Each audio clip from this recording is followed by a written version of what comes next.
Doctor साहब एक जिन महिलाओं को बच्चे नहीं होते हैं तो एक कॉमन सा वर्ड यूज किया जाता है बांझ। क्या कारण है उसके और समाधान क्या है उसका? बांझ इनफर्टिलिटी वैसे भी ऐसी कोई चीज़ नहीं है कि जो सिर्फ फीमेल से रिलेटेड है। इनफर्टिलिटी एक ड्यूअल चीज़ है जो हस्बैंड वाइफ दोनों में है। इनफर्टिलिटी 35% 40% फीमेल से है और 30% मेल से है।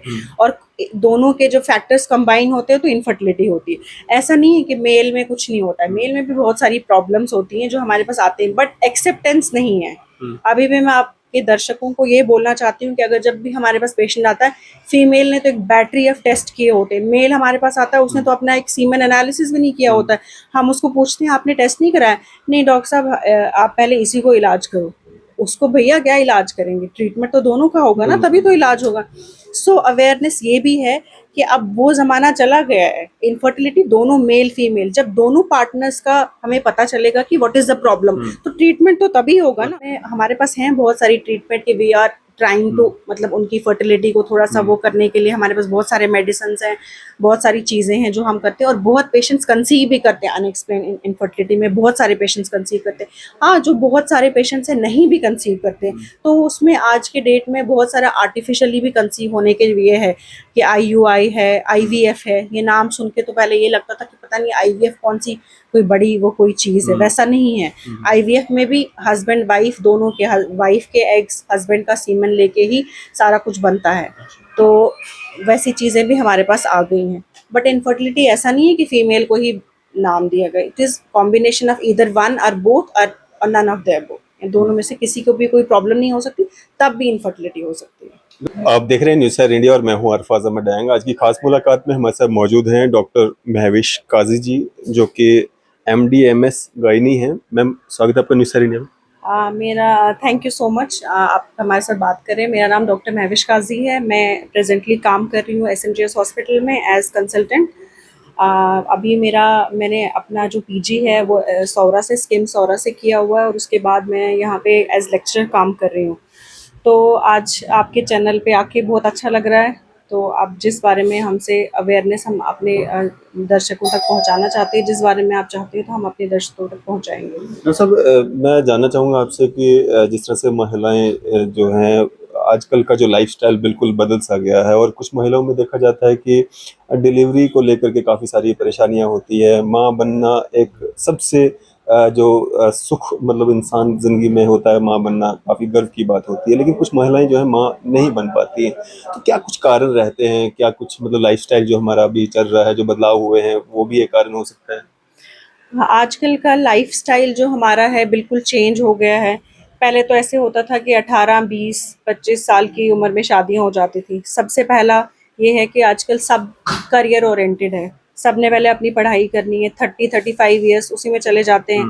फिर उसके बाद शादी करो, शादी के बाद फिर प्लान नहीं करना है, अभी बच्चा नहीं रखना है, ये नहीं।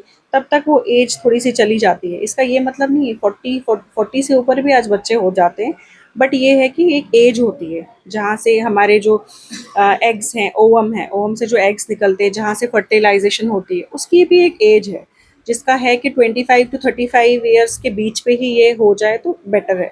आजकल हमारे पास सबसे पहली प्रॉब्लम है लेट मैरिजेस। आप जब भी हमारे पास पेशेंट आता है तो मैं हम पूछते हैं कि एज क्या है? 35, 36, शादी को कितना टाइम हुआ? 3 महीने, 4 महीने, 6 महीने, 1 साल, बच्चा नहीं ठहर रहा है। तो लेट मैरिजेस सबसे कॉमन प्रॉब्लम है कि उसमें करियर है, बाकी सारी चीज़ें हैं। दूसरा दूसरा लाइफस्टाइल मॉडिफिकेशन की वजह से पीसीओडी, जो हमारा इनफर्टिलिटी का, अदरवाइज तो इनफर्टिलिटी के जो इनफर्टिलिटी यही हुआ कि जो बच्चा ना, उसको हम अपनी लैंग्वेज में इनफर्टिलिटी बोलते हैं। उसके बहुत सारे रीजंस हैं, थाउजेंड ऑफ रीजंस हैं। बट कॉमन पीपल के लिए तो दो तीन ही चीज़ें हैं जो बहुत इंपॉर्टेंट, बाकी तो फिर कुछ और भी हो सकता है। पीसीओडी है जिसको हम पॉलीसिस्टिक ओवेरियन सिंड्रोम बोलते हैं। बहुत छोटी छोटी सी लड़कियां हमारे पास आती हैं जिसमें ओबेसिटी है, पीरियड्स नहीं ठीक आ रहे हैं, सिस्ट बनी हुई है। This is all because of life style, कि जैसे जंक फूड हम बहुत सारा खा रहे हैं, ओबीज हैं, बाहर पढ़ रहे हैं, सारे हॉस्टल्स में रह रहे हैं, घर का खाना नहीं खा रहे हैं, वेट बड़ा ज़्यादा गेन हो रहा है। तो ये सारी चीज़ें, इनसे भी इनफर्टिलिटी का एक कारण है। तो मेरी यही है कि पीसीओडी को ट्रीट करने के लिए हमें सबसे पहले lifestyle modification is very important. मेरे पास कभी भी जब भी पेशेंट आता है मैं बोलती हूँ कि वो कि आप दवाई खाओ बट साथ में लाइफस्टाइल, रेगुलर एक्सरसाइजेस करो, अपना वेट लूज़ करो, और साथ में अपना जो भी है जंक बिल्कुल खत्म करो और घर का खाना खाओ। This is a treatment for PCOD. और इनफर्टिलिटी के और बाकी कारण है कि लेट मैरिजेस हैं, आजकल डायबिटीज़ बहुत ज़्यादा है, जो कि पहले ज़माने में शुगर तो हम सुनते थे कि किसी को है शुगर, अच्छा इतनी बड़ी बीमारी है। आज तो हर एक बंदा, हमारे पास कोई भी फीमेल आती है, मैडम शुगर की प्रॉब्लम चल रही है 1 साल से 1.5 साल से, HbA1c एक टेस्ट होता है वो 10 है, तो हम प्रेगनेंसी रख सकते हैं? तो प्रेगनेंसी आप नहीं रख सकते हो जब तक आपका HbA1c 6 से नीचे ना हो। तो शुगर का ट्रीटमेंट करना है, फिर ही प्रेगनेंसी होगी। और 25 to 35 के बीच में ट्राई टू कंसीव। ऐसा नहीं है कि 40 की उम्र में आके कंसीव करना है, फिर AMH लेवल जो बाकी अंडे बनने की क्षमता है वो सारा कम हो जाता है। तो इसीलिए सारी इनफर्टिलिटी की प्रॉब्लम चल रही है। डॉक्टर साहब, एक जिन महिलाओं को बच्चे नहीं होते हैं तो एक कॉमन सा वर्ड यूज किया जाता है बांझ। क्या कारण है उसके और समाधान क्या है उसका? बांझ इनफर्टिलिटी वैसे भी ऐसी कोई चीज़ नहीं है कि जो सिर्फ फीमेल से रिलेटेड है। इनफर्टिलिटी एक ड्यूअल चीज़ है जो हस्बैंड वाइफ दोनों में है। इनफर्टिलिटी 35%, 40% फीमेल से है और 30% मेल से है। और दोनों के जो फैक्टर्स कंबाइन होते हैं तो इनफर्टिलिटी होती है। ऐसा नहीं है कि मेल में कुछ नहीं होता है, मेल में भी बहुत सारी प्रॉब्लम्स होती हैं जो हमारे पास आते हैं, बट एक्सेप्टेंस नहीं है। अभी भी मैं आपके दर्शकों को ये बोलना चाहती हूँ कि अगर जब भी हमारे पास पेशेंट आता है, फीमेल ने तो एक बैटरी ऑफ टेस्ट किए होते हैं, मेल हमारे पास आता है उसने तो अपना एक सीमेन एनालिसिस भी नहीं किया होता है। हम उसको पूछते हैं आपने टेस्ट नहीं कराया? नहीं डॉक्टर साहब, आप पहले इसी को इलाज करो। उसको भैया क्या इलाज करेंगे? ट्रीटमेंट तो दोनों का होगा ना, तभी तो इलाज होगा। सो अवेयरनेस ये भी है कि अब वो ज़माना चला गया है। इनफर्टिलिटी दोनों मेल फीमेल, जब दोनों पार्टनर्स का हमें पता चलेगा कि व्हाट इज़ द प्रॉब्लम, तो ट्रीटमेंट तो तभी होगा और ना। प्रॉब्लम है अब किसमें? मेरे पास 1 साल से एक पेशेंट आ रही थी, उस और जो भी हस्बैंड था वो टेस्ट नहीं करा रहा था, वो मेरे पास आती थी, मेडिसिन लेती थी, जो भी था व्हाटएवर। और आफ्टर 1 ईयर फिर मैंने हस्बैंड को सीमेन एनालिसिस, मैंने कहा मेरे पास दोबारा नहीं आना, ना हॉस्पिटल में ना इधर आना क्लिनिक में, प्लीज़ अब अपना टेस्ट कराओ। उसने अपना टेस्ट कराया, उसके टेस्ट में प्रॉब्लम थी, ठीक है। उसके बाद मैंने जो भी ट्रीटमेंट दी उसको यहाँ यूरोलॉजिस्ट के पास भेजा। सो अवेयरनेस इज़ दैट कि ये फीमेल से ही रिलेटेड नहीं है, ये मेल से रिलेटेड भी है, फीमेल से रिलेटेड भी है, और कभी कभी दोनों से रिलेटेड नहीं है। उसको हम बोलते हैं अनएक्सप्लेन इनफर्टिलिटी। कि आपने देखा होगा बड़े सारे औरतें हैं गाँव में या शहरों में भी, वो बोलती हमने तो डॉक्टर साहब ने इतने टेस्ट बोले थे, हमने सारे टेस्ट कराए, हमारे तो सारे टेस्ट ठीक है।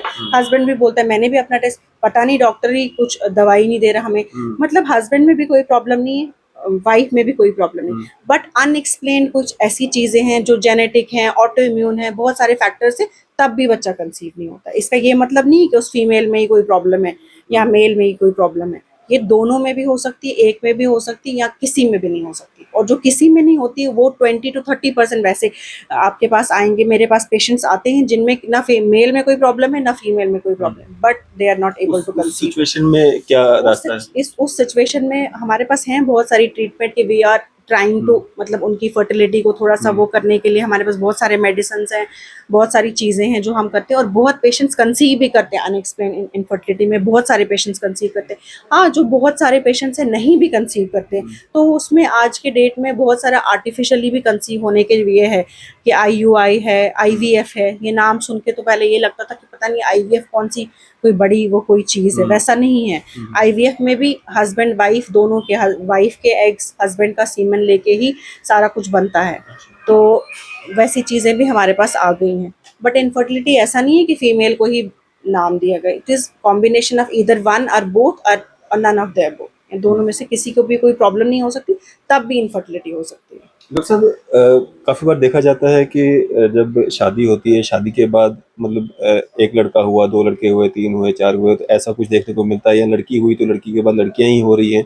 तो इसका भी कुछ रहता है, मतलब हस्बैंड वाइफ का, या नहीं नहीं, ऐसा कुछ नहीं है कि जैसे कोई है कि किसी में फीमेल्स हो रही हैं, वो तो हार्मोन, वो तो हमारे क्रोमोसोम्स हैं। एक्स क्रोमोसोम फीमेल में ही आना है क्योंकि female is XX, husband is male is XY।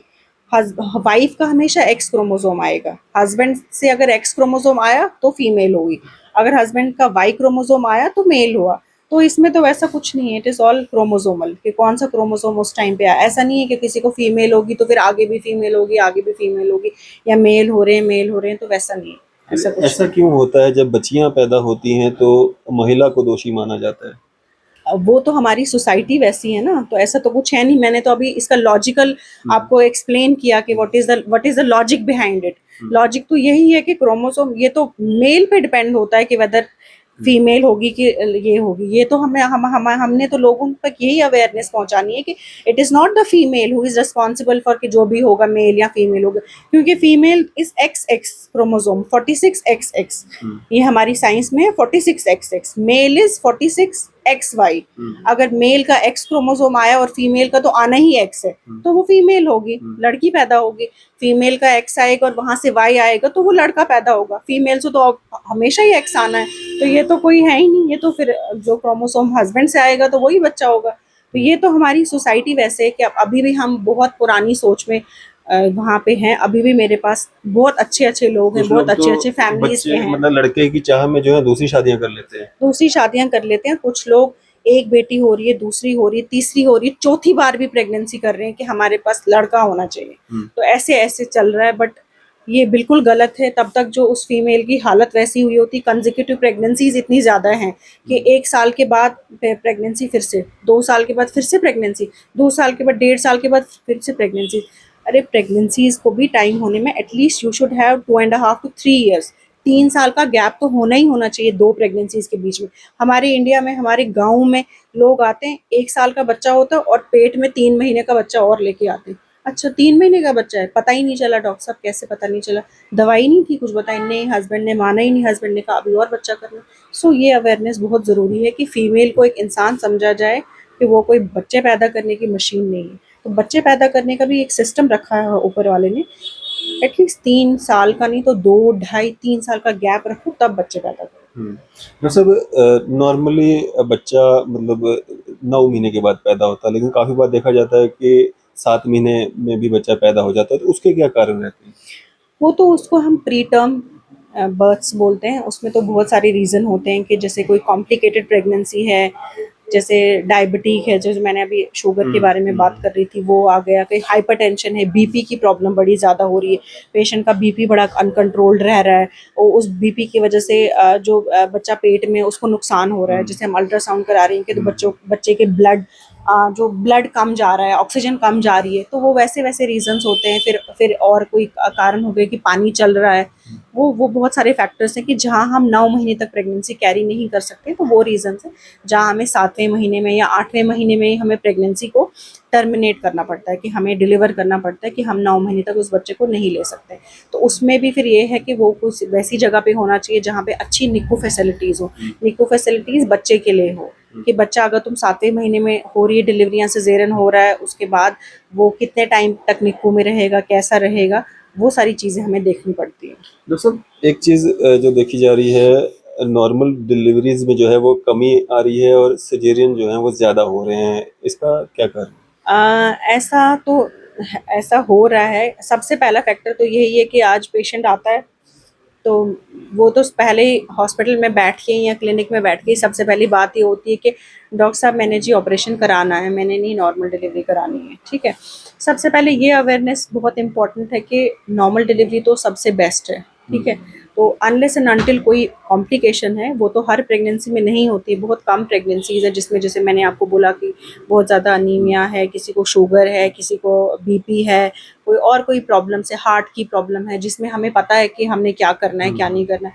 But बाकी तो नॉर्मल प्रेगनेंसीज हैं, उनमें तो हमें ट्रायल देना है और पेशेंट को भी अवेयरनेस देनी है। जैसे कोई गांव वाले पेशेंट्स हैं या शहर वाले भी पेशेंट्स हैं कि उनको ये लगता है कि नहीं नॉर्मल डिलीवरी में तो बड़ा पेन होता है, वो होता है। आजकल तो वैसे भी सुविधाएं कि नॉर्मल डिलीवरी में भी पेनलेस डिलीवरीज होती है, जिसको हम एपिड्यूरल बोलते हैं, कि उसमें इंजेक्शन लगा के जो भी एनेस्थीसिया वालों से हम वो करके तो पेनलेस डिलीवरीज होती है। तो नॉर्मल डिलीवरी तो सबसे बेस्ट है। अनलेस एंड अनटिल कोई कॉम्प्लिकेशंस है उसमें हमें सिजेरियन करना चाहिए, अदरवाइज सिजेरियन रेट्स को हमें कम करना चाहिए। प्रेगनेंसी के दौरान किस तरह की एहतियात जो है माँ को बरतनी चाहिए? प्रेगनेंसी में तो सबसे पहले प्रेगनेंसी में हमें बहुत सारा एहतियात तो ये बरतना है कि घर में, जैसे लोग अभी भी ये है कि 6-6 महीने 7-7 महीने प्रेगनेंसी को बीत गए होते हैं, डॉक्टर के पास एक बार भी चेकअप करने नहीं आए होते हैं। ठीक है, एंटीनेटल चेकअप्स तो हमारे पास हर महीने में एक एक चेकअप होना चाहिए, और लास्ट के 8वें और 9वें महीने में तो एक एक हफ्ते के बाद चेकअप होना चाहिए। हमारे पास तो यहाँ पे ऐसे भी लोग आते हैं जिनने पूरे 9 महीने में नहीं दिखाया होता है, बस लास्ट बार दिखाते हैं कि हमें 9वां महीना है। तो प्रेगनेंसी एज सुन एज पता चलता है कि प्रेगनेंसी है तो डॉक्टर के पास जाओ।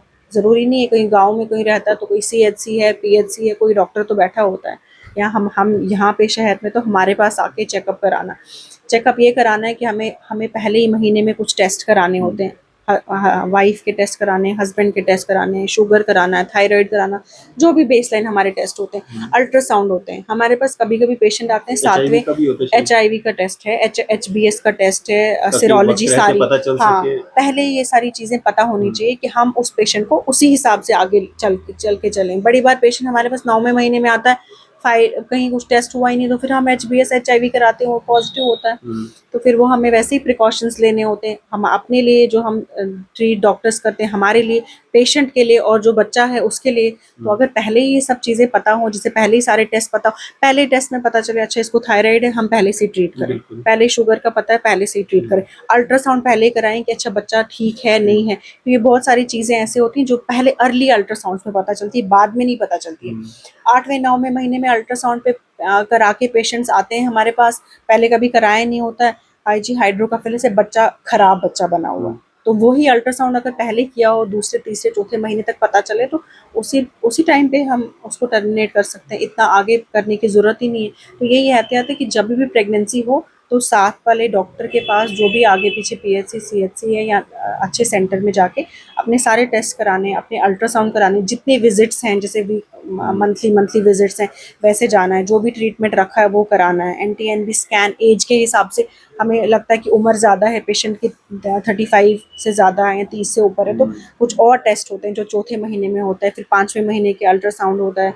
वो सारे टेस्ट कराने प्रॉपरली, तब ताकि उनकी प्रेगनेंसी ठीक रहे आगे। डॉक्टर साहब, प्रेगनेंसी के दौरान क्या एक्सरसाइज कर सकते हैं, या जो गांव की महिलाएं होती हैं वो काम वगैरह करती हैं, खेती बाड़ी करती हैं, तो क्या वो सब कुछ कर सकती हैं? कर सकते हैं, प्रेगनेंसी में सब कुछ कर सकते हैं, बट ये है कि ब्रिस्क तुम वॉक कर सकते हो, एक्सरसाइज कर सकते हो, काम कर जो नॉर्मल है वो कर सकते हो, बट ये नहीं है कि कोई खेती बाड़ी में लगा लो पेशेंट को, या वैसा कोई वैसे वाले काम नहीं करने। बट वजन जो घर वगैरह के नहीं वाले उठाना। नॉर्मल काम है, जैसे लाइक खाना बनाना है, घर का छोटा मोटा काम है, बच्चों के साथ है, ये वो तो नॉर्मल काम तो करना है। वो तो नॉर्मल रूटीनली जो काम करते हैं, जो जॉब्स करते हैं वो जॉब भी करेंगे, जो घर के काम करते हैं वो भी करेंगे। एक्सरसाइज कर सकते हैं हम प्रेगनेंसी में, योगा कर सकते हैं, अपनी डे टू डे एक्टिविटीज़ वैसे ही करनी है जैसे हम नॉर्मली करते हैं।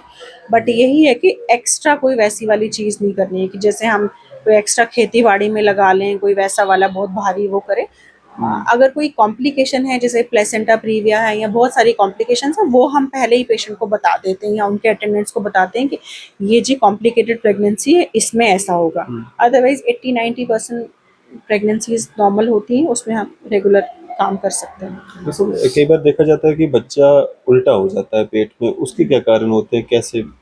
देखो, बच्चा उल्टा होना ना होना वो हम 8वें 9वें महीने में देखते हैं। ऐसे हमारे पास चौथे महीने में भी कोई पेशेंट आता है ना, डॉक्टर साहब हमने जी अल्ट्रासाउंड कराया, बच्चा उल्टा, अब क्या करें? बच्चा उल्टा नहीं होता है। बच्चा सबसे पहले, बच्चा जब बनता है साथ में फिर पानी भी आ जाता है बच्चे के आसपास, जहाँ ग्रोथ होती है उसको हम लाइकर बोलते हैं। तो बच्चे ने चलना है, वो मूवमेंट करेगा, चौथे 5वें महीने में मूवमेंट करेगा, कभी इधर से, कभी सर उधर आएगा, कभी इधर आएगा, तो वो दैट इज नॉर्मल मूवमेंट बच्चे की। तो आप कहीं किसी पेशेंट को 9वें महीने में भी बच्चा उल्टा रहता है, तो फिर हम उसको बोलते हैं कि अगर बच्चा उल्टा रहे तो हमें ऑपरेशन करना पड़ेगा। उसके बहुत सारे रीज़न होते हैं कि उनकी बच्चेदानी ही वैसी होती है कि उनका सर ऊपर आएगा और टांगे नीचे आएंगी, उनकी बच्चेदानी की शेप ही ऐसे, एनाटमी ही वैसी होगी कि बच्चा वैसे आएगा। और यहाँ और 2-3 कारण है कि बच्चे का पानी ज़्यादा है या बच्चे का जो ओल है वो नीचे आ गया है, तो बच्चा ऊपर आएगा और वो उल्टा हो जाएगा। ऐसे नॉर्मली बच्चे ने चलना है, वो मूवमेंट करता रहता है 5वें 6ठे 7वें 8वें महीने में। इनफैक्ट 8वें 8.5 और 9वें महीने पहुंच के फिर बच्चे जिस जगह पे है वो वहीं रहेगा। उससे पहले तो बच्चे ने चलना है, चाहे वो उल्टा हो जाए, फिर वो फिर सीधा होता है, फिर वो उल्टा हो जाता है। बट 9वें महीने में अगर बच्चा उल्टा होगा तो हमें फिर देखना पड़ता है कि फिर वो तो ऑपरेशन करना है या जो भी करना है। डॉक्टर साहब, क्या एक मैसेज रहेगा आपका आम जनता के लिए, खासकर महिलाओं के लिए? बस मेरा यही है कि प्लीज़ अपने जो भी अपने आप पे ध्यान दीजिए, प्रेगनेंसीज़ को थोड़ा सा वो करिए। मैं ये नहीं कहूँगी प्रेगनेंसीज़ नहीं करिए, बट यू शुड हैव बीच में, प्रेगनेंसीज़ के बीच में थोड़ा इंटर प्रेगनेंसी इंटरवल को 3 साल एटलीस्ट रखिए। और अपने अनीमिया को, जो खून बिल्कुल कम लेके आई, उसको ठीक करिए। खाना, घर का खाना खाइए, वैसी सब्जियां खाइए जिससे थोड़ा खून बढ़े। अपनी सेहत का ध्यान रखिए, कॉन्ट्रासेप्शन यूज़ करिए। आजकल तो इतने कॉन्ट्रासेप्शन है, बैरियर कॉन्ट्रासेप्शन है, कॉन्डम है, खाने वाली टेबलेट्स है, कहीं से भी दुकान से मिल जाती है, फिर हमारी कॉपर्टी आ गई, फिर इंजेक्शंस आ गए। तो ये सारी चीज़ें यूज़ करिए, तो इतनी प्रेगनेंसीज़ को थोड़ा सा अवॉइड करिए और अपना जो भी है तो अपना बिल्कुल। अपना ध्यान रखिए। चलिए, शुक्रिया हमारे से बातचीत करने के लिए। Thank you so much. तो ये थी हमारे साथ डॉक्टर महविश काजी जी।